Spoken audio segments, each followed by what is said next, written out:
Salve, pessoal! Agora nós vamos para o voto do relator do caso envolvendo a juíza bolsonarista. É o ministro Luiz Felipe Salomão, um dos cotados, pela grande mídia para ser indicado ao STF por Luiz Inácio Lula da Silva. Mas vocês sabem que o nosso preferido é o doutor Cristiano Zanin. Vamos ao voto dele. Compartilhe, passa adiante. Ele destrói a aloprada bolsonarista.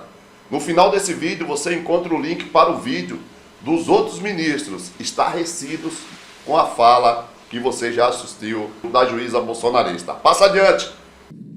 Obrigada, juíza Ludmila. Eu devolvo a palavra ao eminente relator. Presidente, eminentes conselheiros, eu cumprimento o doutor advogado que sustentou pela ANAMAGE e também agora ouvimos com atenção novamente a doutora Ludmila exercitando seu direito de defesa.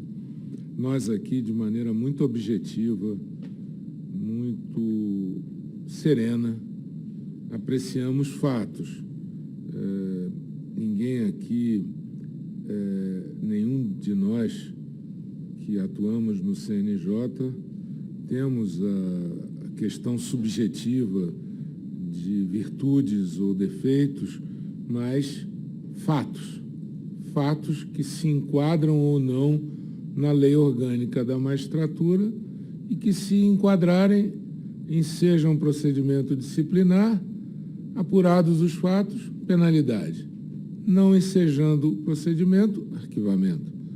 Se cautelarmente pressupostos se encontram para que a juíza ou o juiz não permaneçam no exercício da sua função, afastamos cautelarmente.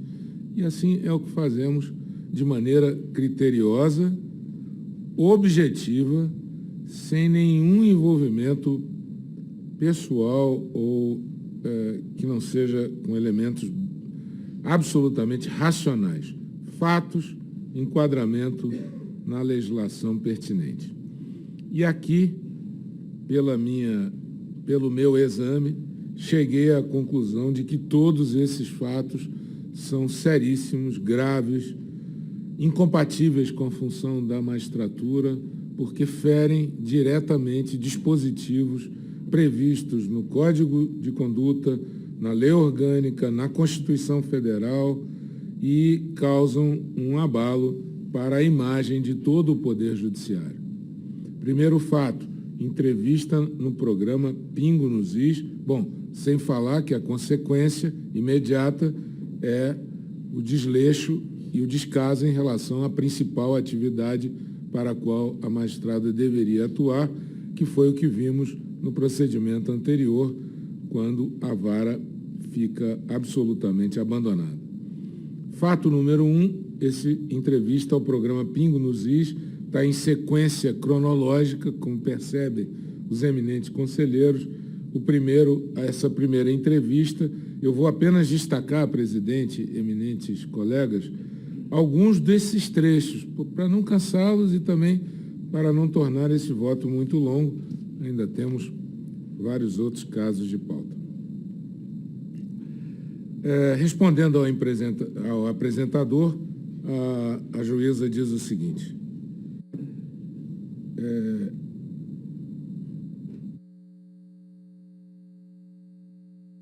embora nunca tenha tomado conhecimento de qual exatamente teria sido a fake news que deu origem a esse inquérito, então eu prefiro chamar de inquérito do fim do mundo. Os advogados, apesar de eles terem o direito de consultar os autos em defesa de seus clientes, o Estatuto da Ordem garante essa prerrogativa, mas eles continuam dizendo que não tiveram acesso e que tiveram acesso apenas ao chamado apenso 70 do inquérito do fim do mundo.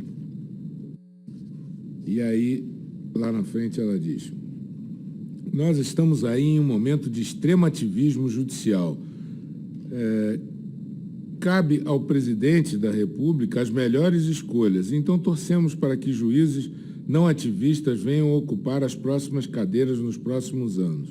Ela prossegue: então podemos fazer uma comparação, sim, com o inquérito de Moscou de Stalin, mas na atualidade eu não vejo nenhum paralelo. A liberdade que tem sempre vigiada, porque o tempo inteiro as pessoas nos tentam tomar nossa liberdade. Então, comparativamente, nós temos na história o que aconteceu na União Soviética. Esse que você citou, há algum mecanismo? Sim, há alguns mecanismos. Esse que você citou, o impeachment, há mesmo esse expediente que poderia ser desengavetado, pois todos nós sabemos que há alguns pedidos em trâmite, mas eles estão paralisados, não sabemos qual o motivo. Mas há caminhos pela via democrática, e esse é um deles, propugnando o impeachment de ministros do Supremo Tribunal Federal. Mais à frente, a juíza diz: são decisões muito graves, mexem com coisas muito sérias, de abrangência nacional, ou com casos de repercussão nacional. Considerando que o Supremo é um colegiado, não me parece muito razoável que decisões dessa magnitude sejam tomadas e permaneçam vigentes no mundo jurídico por tanto tempo monocraticamente. Isso não parece muito razoável em nenhuma democracia. Isso, evidentemente, não poderia ser discutido, principalmente em se tratando de uma vacina que todo mundo sabe que ainda é algo muito experimental e que há graves objeções da comunidade médica. Então, me parece que, no momento, não estamos nem sequer diante de um hard case, aqueles casos muito difíceis que chegam às Supremas Cortes. Nesse caso, nem se trata, pois não estamos diante de uma vacina que tem um mínimo de consenso na comunidade científica. Então, não se pode obrigar ninguém a inocular em si mesmo uma substância de efeitos desconhecidos. Se for obrigado, é preciso responsabilizar pessoas. Não falo de Estado, esse ente imaginário. Prefiro falar de pessoas com nome, RG e CPF. O próprio Poder Executivo, por meio do Presidente da República, já disse que não vai obrigar ninguém. Então, essa obrigatoriedade está vindo de quem? Se vier, virá do Supremo. Então, vamos ver quem são as autoridades, as pessoas físicas, com nome, RG e CPF, que estão impondo essa obrigatoriedade. Futuramente, alguma pessoa que tiver alguma anomalia em sua saúde e tiver que responsabilizar alguém, vai responsabilizar as pessoas que foram responsáveis pela obrigatoriedade. Quem determinou a obrigatoriedade? De onde veio a ordem? É isso que devemos saber para verificar futuras responsabilizações? Mais à frente, outra passagem da juíza. Havia um dispositivo nessa lei, falando sobre a questão da pandemia, havia um dispositivo nessa lei que concentrava as decisões sobre as quais seriam os serviços essenciais na figura do Presidente da República, exatamente para que não houvesse diferenciação entre os municípios. Mas houve, logo depois, uma decisão do Supremo que retirou a exclusividade da decisão do Presidente da República e deslocou para prefeitos e governadores. Então, o próprio Supremo retirou esses poderes do Presidente e lançou aos poderes locais. Então, Zé, você falou que esse inquérito, ela prossegue, é a coisa. E é um nome muito apropriado, porque, de fato, não existe nada similar no ordenamento jurídico. É uma coisa mesmo. Não tem outro nome para dar. O nome é esse mesmo, é coisa. Ele tem um início completamente ilegal e inconstitucional. Essa coisa prosseguiu como um fantasma que estivesse pairando sobre todos nós. Não tem forma jurídica bem estabelecida. É realmente uma coisa, um fantasma que vai vagando sem direção, sem que tenhamos uma ideia sobre um futuro próximo do que vai acontecer. Então essa coisa começou anômala e segue pairando como um fantasma. Aquela coisa continua andando e gerando efeitos. Não tem parâmetro, não tem uma lei que o embase, não tem dispositivo na Constituição, nada que embase esse inquérito, que dê o mínimo ar de legalidade a ele. Se referindo aos ministros, eles interpretam dessa forma. Vejam que interpretação mirabolante. Mais à frente, em resposta ao apresentador, ela diz: quem é estudante de direito, de primeiro período de direito penal, compreende perfeitamente o que está acontecendo como algo absolutamente absurdo, grotesco no mundo jurídico. Então, essa questão do jurídico me parece que já foi ultrapassada. Não estaremos mais no Estado democrático de direito, pois a coisa já passou para o terreno da política. Nesse ponto, a magistrada sustenta que concedeu a entrevista na condição de escritora e de professora, o que lhe daria o direito de exercer livremente o magistério e tecer críticas em obras técnicas. A despeito dessa argumentação, não parece que as manifestações da reclamada se encontram excepcionadas do dever legal e ético contido no 36, inciso 3º da LOMAN e artigo 12º, inciso 2º do Código de Ética. A entrevista acima parcialmente citada, segundo a minha leitura, não consubstanciou crítica em obras técnicas ou no exercício de magistério. As próprias expressões utilizadas pelos apresentadores deixam claro que a reclamada não foi ouvida na condição de professora ou escritora. A todo momento é chamada de juíza Ludmila ou doutora Ludmila. Por outro lado, em nenhum momento a reclamada se apresenta como professora ou mesmo tenta trazer o debate com o conteúdo da obra, em tese, escrita por ela. Além disso, descabe entender que a reclamada apenas exercia o magistério quando, na verdade, falava a milhares de pessoas que assistiam ao programa, estudantes ou não, e lançava opiniões que permanecem por tempo indeterminado na internet, o que também tem a aptidão de alcançar um número imponderável de pessoas que podem interpretar suas falas como bem entender. A própria reclamada, em sua defesa prévia, confessa que suas falas não tinham conotação acadêmica ou científica, nem eram direcionadas a um grupo específico que pudesse compreendê-la como exercício de magistério. Antes, a própria juíza Ludmila afirma textualmente que suas falas eram para ser acessíveis ao grande público. Se bem compreendidos, todos os diálogos orbitam em torno de processos em curso e de decisões concretamente proferidas pelo Supremo e por seus ministros. Destaquei vários desses pontos, onde, respondendo aos questionamentos dos radialistas que tratam do inquérito sob a relatoria do ministro Alexandre, a magistrada emite opiniões como problema grave de instabilidade institucional e todas essas coisas e todos esses outros pontos que eu já havia transcrito e mencionado aqui direto da entrevista. Fiz apenas um resumo no voto. Prossigo, eminente presidente.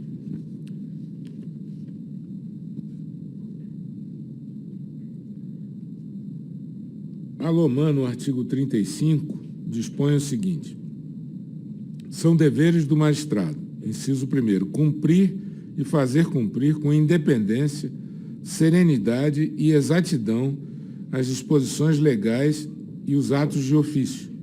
Artigo 36, inciso 3º, é vedado ao magistrado manifestar por qualquer meio de comunicação opinião sobre processo pendente de julgamento, seu ou de outrem, ou juízo depreciativo sobre despachos, votos ou sentenças de órgãos judiciais, ressalvada a crítica nos autos e em obras técnicas ou no exercício do magistério. E o artigo 12º do Código de Ética da Magistratura, a Resolução CNJ 60 de 2008, dispõe: cumpre ao magistrado, na sua relação com os meios de comunicação, comportar-se de forma prudente e equitativa e cuidar especialmente, inciso 2º, de abster-se de emitir opinião sobre processo pendente de julgamento, seu ou de outrem, ou juízo depreciativo sobre despachos, votos, sentenças ou acórdãos de órgãos judiciais, ressalvada a crítica nos autos, doutrinária ou no exercício do magistério. Artigo 15º. A integridade de conduta do magistrado, fora do âmbito estrito da atividade jurisdicional, contribui para uma fundada confiança dos cidadãos na judicatura. 16º. O magistrado deve comportar-se na vida privada de modo a dignificar a função, cônscio de que o exercício da atividade jurisdicional impõe restrições e exigências pessoais distintas das acometidas aos cidadãos em geral.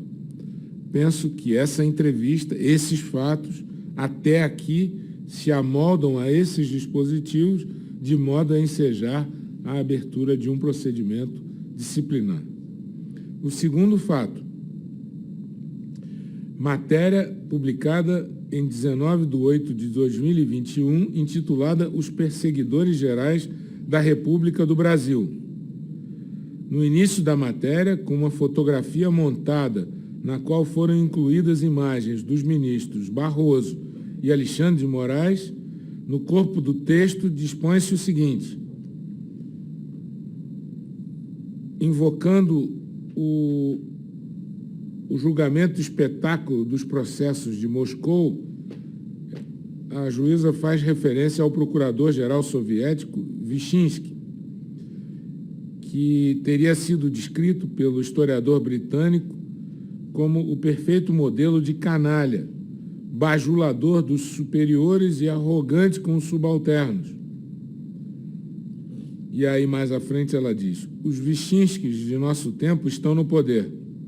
No Brasil, eles exercem posições estratégicas nos tribunais, nos parlamentos, na mídia, na polícia, nas universidades, nas escolas, nos meios religiosos, na estrutura burocrática do governo. Um Vyshinsky da vida, seja ele Alexandre, Barroso, Salomão, Denise, Aziz, Renan, Randolph, pode invadir a vida desses indivíduos e transformá-la em um inferno, sem ao menos especificar qual o crime de que estão sendo acusados. Nesse particular, eminentes colegas conselheiros, as defesas reafirmam as linhas de argumentação apresentadas antes. Não se trata de juízos depreciativos e que a reclamada estaria livre para se manifestar no exercício do magistério ou de obras técnicas e científicas. Nesse ponto, nas redes sociais que tinham mais de 300 seguidores, a juíza Ludmila escrevia a essas milhares de pessoas, estudantes ou não, e lançava suas opiniões que permanecem por tempo indeterminado, alcançando esse número de pessoas, onde compara a atuação judicial de ministros de cortes superiores à forma de agir do procurador-geral soviético, Vyshinsky, que, segundo ela, é um perfeito modelo de canalha, bajulador dos superiores e arrogantes com subalternos, jagunço mor.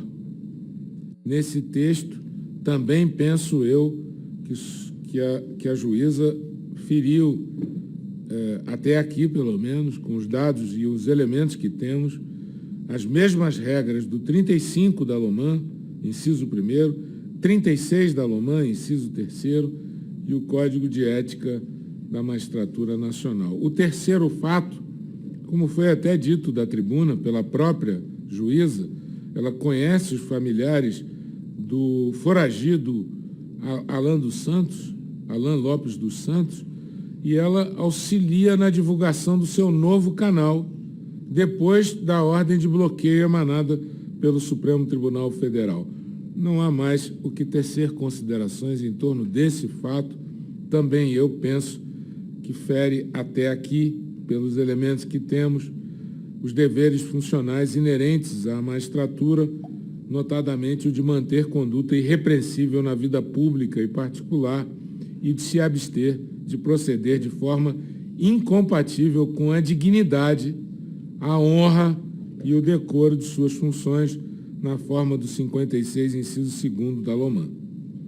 O quarto fato é também uma publicação no âmbito da Associação de Magistrados Brasileiros, no Twitter, no dia 8/9/2021, onde ela posta uma nota de apoio a manifestações do presidente da Câmara e presidente do Supremo com o seguinte teor: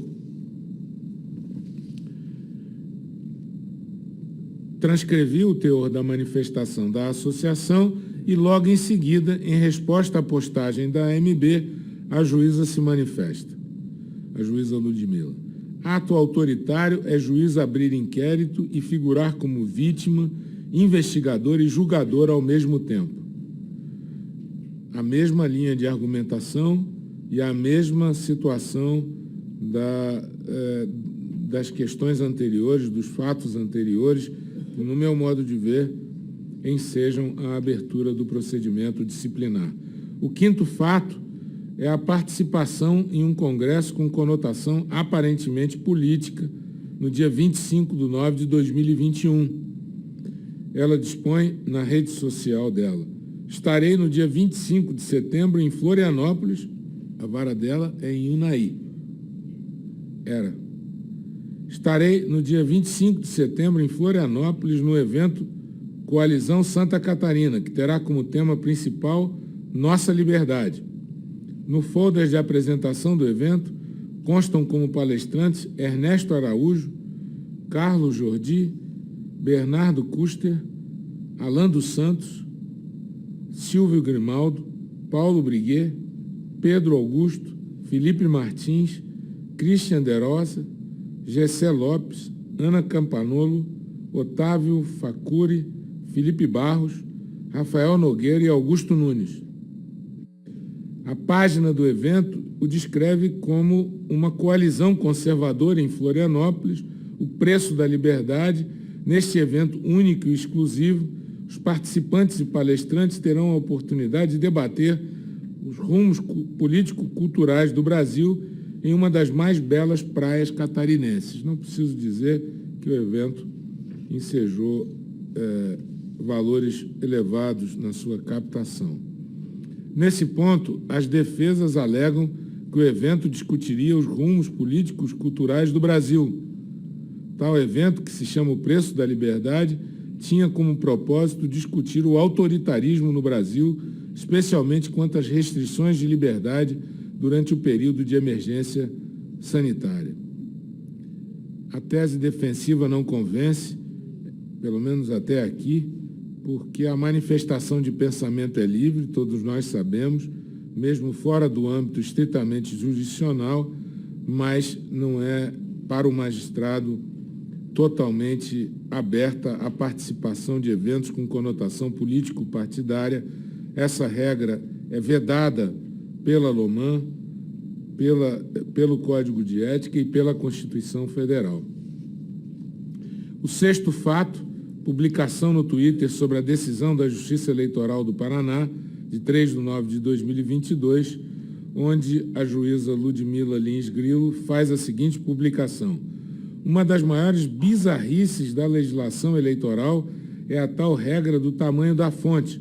Só o papai Estado querer estabelecer também o estilo Times New Roman para negócios, Arial para estadual, falta sans para municipal. O cagarregrismo cultural não dá trégua.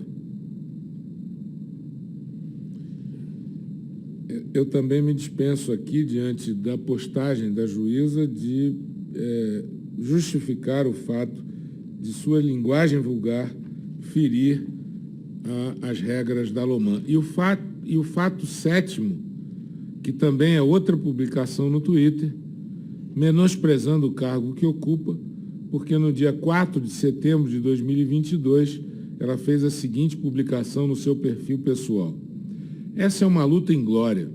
A senhora deveria lutar na batalha do Senhor Jesus Cristo.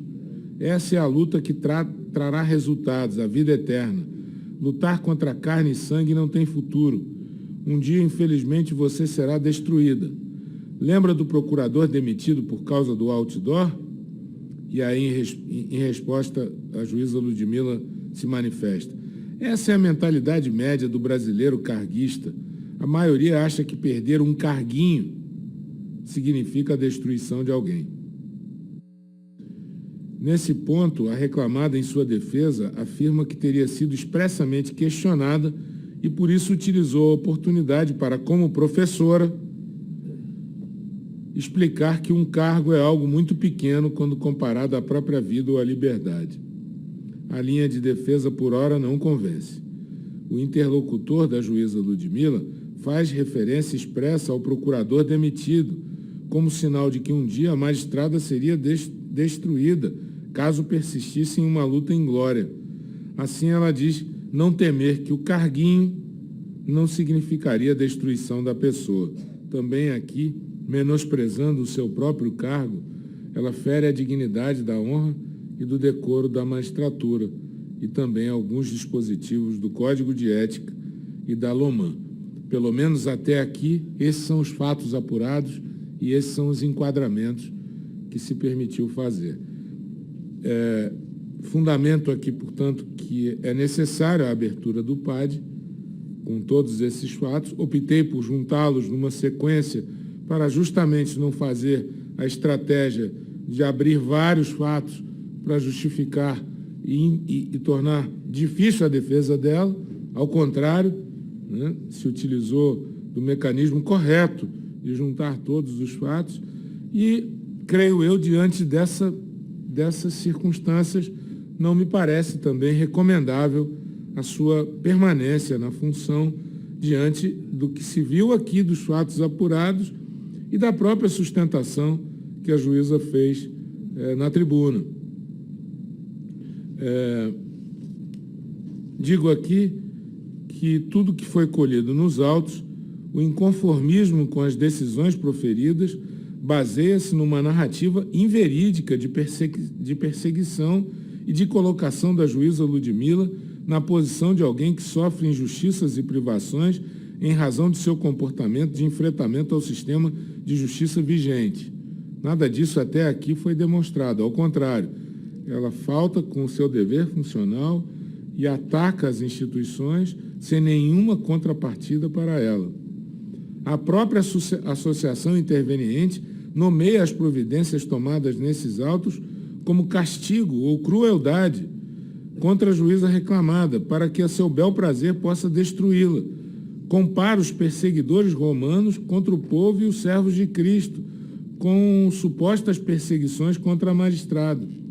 No entanto, o que a reclamada e a associação chamam de perseguição constitui, na verdade, um conjunto de medidas disciplinares que se iniciou a partir da inspeção dessa corregedoria em sua vara em setembro do corrente ano, na ocasião verificando-se que, enquanto exerce inúmeras atividades extrajudiciais, participando de congressos de cunho político, obtendo remuneração na internet, a unidade judicial da juíza Ludmila é a terceira menos produtiva do Estado de Minas Gerais, entre as 31 varas de igual competência naquele tribunal.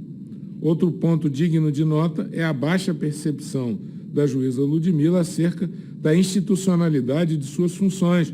Como foi dito aqui, ela não tem a dimensão do que é a gestão da vara, como ela própria mencionou, denominando isso de burocracia. Em sua defesa, ela indaga se uma magistrada que recebe 46 mil curtidas em um comentário está abalando a confiança das pessoas, e o que dizer de 76 mil manifestações públicas de apreço, como se essa tribuna da internet aprovasse ou não a sua atuação.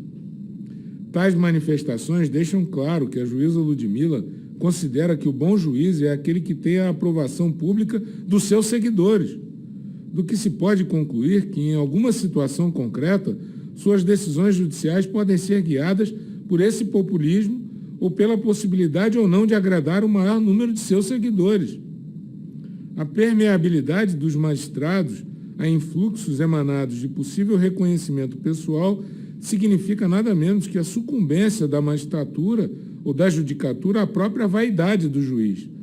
É a antítese do que se possa considerar como independência judicial, que impõe ao juiz pautar-se no desempenho de suas atividades sem receber indevidas influências externas e estranhas à justa convicção que deve formar para a solução dos casos que lhe sejam submetidos, é o artigo 5º. Portanto, eminentes colegas, penso que o afastamento da magistrada, nos termos do artigo 29 da LOMAN e do artigo 15 da Resolução CNJ 135/2011 até aqui, é a melhor medida que atende ao interesse público diante dessas circunstâncias que eu acabei de mencionar. Volto a dizer, tudo objetivamente considerado. Então, eminente presidente, eu voto pela abertura do procedimento com o afastamento do cargo.